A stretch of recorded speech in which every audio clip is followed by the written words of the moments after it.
Hello বন্ধুরা, spending moment with Soumi চ্যানেলে তোমাদের সকলকে স্বাগত। পাঞ্জাবের সাইট সিনের পুরো ব্লগটা একসঙ্গে তোমাদের সাথে শেয়ার করতে পারতাম, কিন্তু অনেকটা বড় হয়ে যেত আর এত সুন্দর করে এলাবোরেটভাবে তোমাদের দেখাতেও পারতাম না। তাই একদিনেরই ভিজিটিং স্পটটা আমি 3টে ব্লগে তোমাদের সাথে শেয়ার করে দেখালাম। আর এটাই সেই 3 নম্বর ব্লগ বা লাস্ট ব্লগ। যদি নিজের দেশকে সত্যি ভালোবেসে থাকো তাহলে আমি বলবো এই ব্লগটা অতি অবশ্যই দেখো, না স্কিপ করে। এটা একটা প্যাট্রিয়টিক ব্লগ। আমরা এখন চলে এসেছি অমৃতসরের পার্টিশন মিউজিয়ামে। পার্টিশন মিউজিয়াম অর্থাৎ দেশভাগ সংগ্রহালয় অমৃতসর নগরীর ভিতরে টাউন হলে অবস্থিত। এই মিউজিয়ামটি 1947 সালে ব্রিটিশ ভারত দুটি স্বাধীন রাষ্ট্র ভারত ও পাকিস্তানে বিভক্ত হওয়ার ঠিক পরবর্তীতে বিভিন্ন ধর্মীয় গোষ্ঠীগুলির মধ্যে যে ভয়াবহ দাঙ্গা ঘটে সেই সম্পর্কিত গল্প, উপকরণ এবং হরেক নথিগুলির একটি কেন্দ্রীয় ভাণ্ডার হচ্ছে এই পার্টিশন মিউজিয়াম। দেখো, পার্টিশন মিউজিয়ামের এন্ট্রান্সের দেওয়ালে লেখা রয়েছে হিন্দিতে, ইংলিশে, বাংলাতেও। দেখে না খুব ভালো লাগলো, পার্টিশন মিউজিয়াম অমৃতসর দেখলে বাংলায় লেখা। এই পার্টিশন মিউজিয়ামটি 25শে আগস্ট 2017 সালে উদ্বোধন করা হয়। 1947 সালের নথিপত্র, দেশভাগের সময়কার মৌখিক ইতিহাসই এর মেন সংগ্রহ। এই প্রসঙ্গে একটা কথা বলে রাখি, অমৃতসরের গোল্ডেন টেম্পল, জালিয়ানওয়ালাবাগ আর পার্টিশন মিউজিয়াম এই 3টে ভিজিটিং স্পটই অমৃতসরের খুব নিয়ার বাই, 5-10 মিনিটের ডিফারেন্স। একটা জায়গায় নামলেই তুমি এই 3টে ভিজিটিং স্পট কভার করে নিতে পারবে।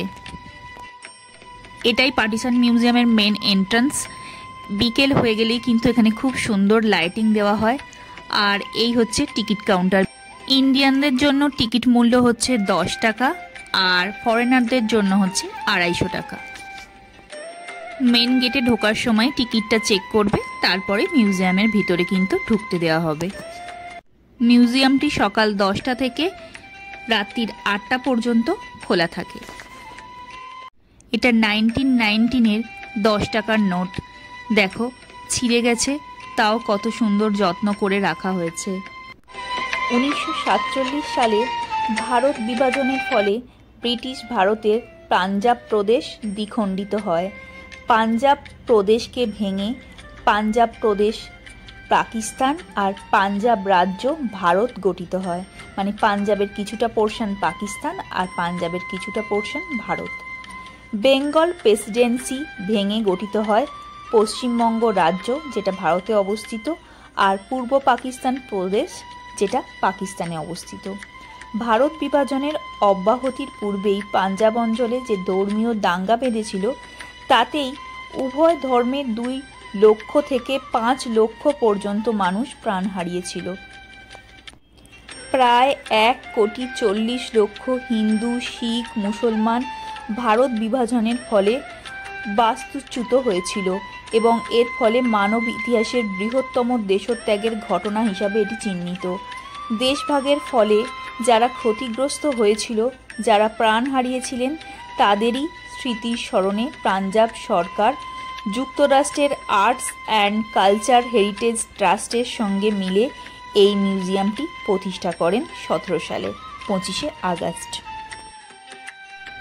এই মিউজিয়ামের ভিতর ঢুকলে সমস্ত নথি সংরক্ষিতভাবে যেগুলি রয়েছে সেগুলো তো দেখতে পাবেই, তার সঙ্গে সঙ্গে হেডফোন এবং টিভির সিস্টেমও রয়েছে। কানে হেডফোন লাগিয়ে পুরো স্টোরির মতন শুনতে পাবে। দেখো, টিভি আর হেডফোন রয়েছে, এরকম অনেকগুলো টিভি আর হেডফোন দেওয়া রয়েছে যাতে তুমি কানেতে হেডফোন লাগিয়ে পুরো স্টোরিটা টিভি স্ক্রিনে দেখতে পাও বা শুনতে পাও। খুব সুন্দরভাবে ডেসক্রাইব করা হয়েছে। সত্যি জায়গাটা খুব সুন্দর। কেউ যদি শুধু পাঞ্জাব ট্রিপেও আসো, আমি তো বলবো এই জায়গাটা কখনোই মিস করো না, অবশ্যই কিন্তু ঘুরে দেখো, খুব ভালো লাগবে। অমৃতসরের টাউন হলে অবস্থিত এই মিউজিয়ামটি যে বিল্ডিংয়ে, সেটি একসময় ব্রিটিশ সদর দপ্তর এবং একটি কারাগার ছিল। এই মিউজিয়ামের ভিতরে ঔপনিবেশিক বিরোধী আন্দোলন, জালিয়ানওয়ালাবাগ হত্যাকাণ্ড, অল ইন্ডিয়া মুসলিম লীগ, ভারতীয় জাতীয় কংগ্রেস এবং স্থিতিস্থাপকতা ও পুনরুদ্ধারের যাত্রার ইতিহাসের উপরই বিশেষভাবে আলোকপাত করা হয়েছে। পার্টিশন মিউজিয়াম ঘোরা কমপ্লিট করে দুপুরের লাঞ্চ সেরে আমরা 2টোর সময় দুপুরবেলা বেরিয়ে পড়েছি আটারি ওয়াগা বর্ডারের উদ্দেশ্যে।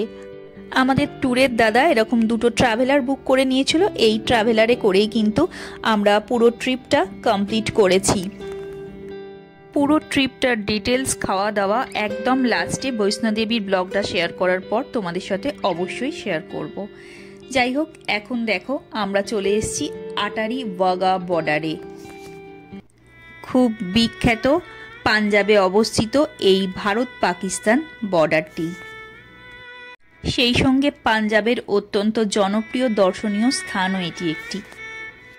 আটারি ওয়াগা বর্ডার শুনলেই সবার মনে যে প্রশ্নটা সবার আগে আসে সেটা হলো, আটারি ওয়াগা সীমান্ত কি একই?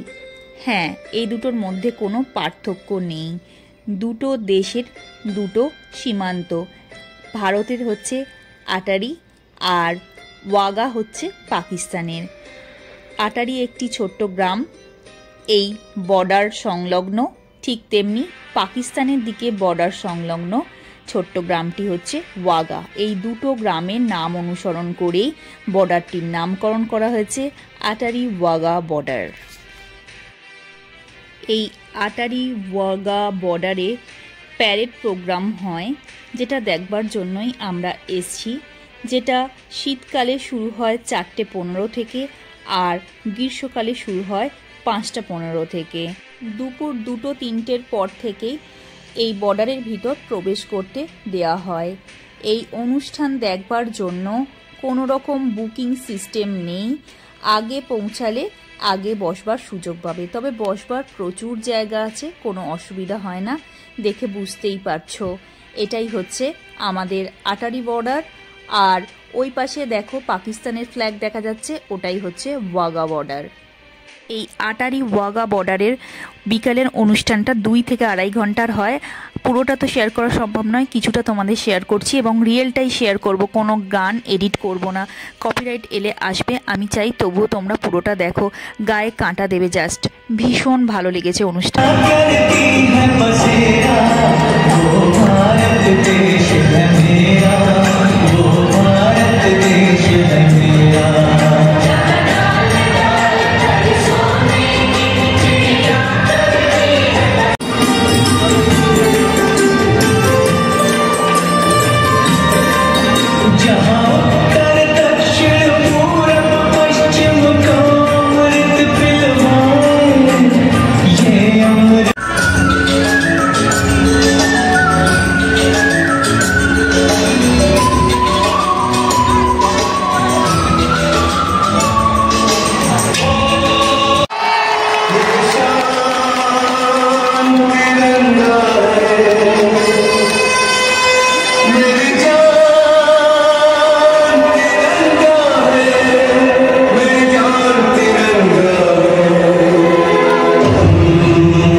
রেলওয়ে স্টেশন বা বাস স্ট্যান্ড থেকে এই বর্ডারের ডিস্টেন্স 30 কিলোমিটার এবং এয়ারপোর্ট থেকে 35 কিলোমিটার। এই বর্ডারে আসার জন্য অমৃতসর থেকে প্রচুর বাস পাওয়া যায়, আটারি পর্যন্ত আসে, তারপর ওখান থেকে রিক্সা ভ্যানে করে বর্ডার পর্যন্ত আসতে হয়। এছাড়াও ট্যাক্সি ক্যাব তো আছেই, অমৃতসরের যে কোনো জায়গা থেকে ট্যাক্সি ক্যাব বুক করেও এই বর্ডারে আসা যায়। আমরা যেমন ট্রাভেলারে এসছি।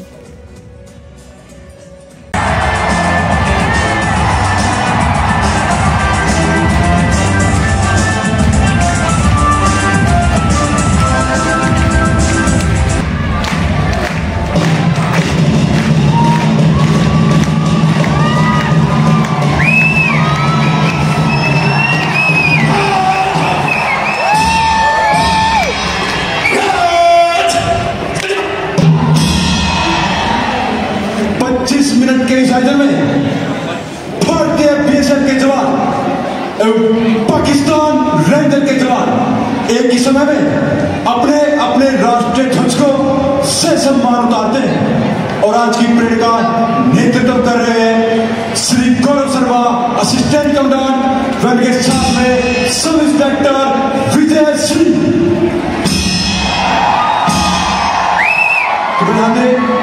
आज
আটারি ওয়াগা বর্ডারের এই অনুষ্ঠানটি শক্তি ও বন্ধুত্বের প্রদর্শনী।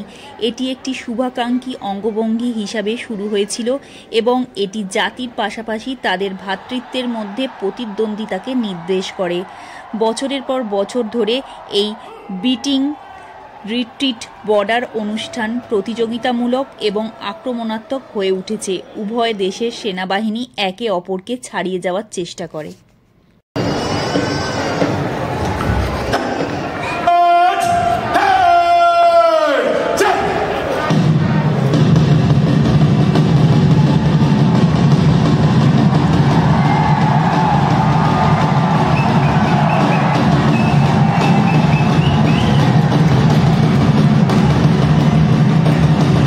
প্রোগ্রামের একদম শেষের দিকে 10-15 মিনিট দুই দেশের বর্ডারের গেটটা খুলে দেওয়া হয় এবং পতাকাগুলোকে ওড়ানো হয়। তারপরে আস্তে আস্তে প্রোগ্রাম শেষের দিকে একদম দুই দেশের বর্ডারের গেট আবারও বন্ধ করে দেওয়া হয়। দেখতেই পেলে গেটটা বন্ধ হয়ে গেল এবং প্রোগ্রামটাও এখানেই সমাপ্ত হলো। আমরা বাইরে বেরিয়ে পড়েছি। দেখো কি বিশাল ইন্ডিয়ান ফ্ল্যাগ, কি সুন্দর হাওয়াতে উঠছে আর একটা ফটফট করে আওয়াজ হচ্ছিল, ভীষণ সুন্দর লাগছিল। এই বিল্ডিংটা ইন্ডিয়ার, দেখতেই পেয়েছো ঢোকার সময় বড় করে লেখা রয়েছিল ইন্ডিয়া। আর এই দেখো পাকিস্তানের ফ্ল্যাগ আর কাঁটা তার, দেখতে পাচ্ছ পুরো কতটা কাছাকাছি আমরা। এর পরেই কিন্তু পাকিস্তান, দুটো ফ্ল্যাগের ডিস্টেন্সটা দেখো কত কম। এই দেখো ইন্ডিয়ান ফ্ল্যাগ আর এখানেই গ্যালারি মতন করা আছে যেখানে বসে আমরা প্রোগ্রামটা দেখছিলাম, আর ওদিকে পাকিস্তানের ফ্ল্যাগ। একদম ইন্ডিয়া পাকিস্তান বর্ডারের কাছে আমরা দাঁড়িয়ে আছি। এই বর্ডার সম্পর্কে আরও কিছু তথ্য দিয়ে দিই। রাজনৈতিক কারণে কখনো কখনো প্রবেশদ্বার বন্ধ থাকে। অনুষ্ঠানের কমপক্ষে 1 ঘন্টা আগে বর্ডারে পৌঁছাতে হবে এবং অবশ্যই একটি আইডি কার্ড রাখতে হবে প্রত্যেককে।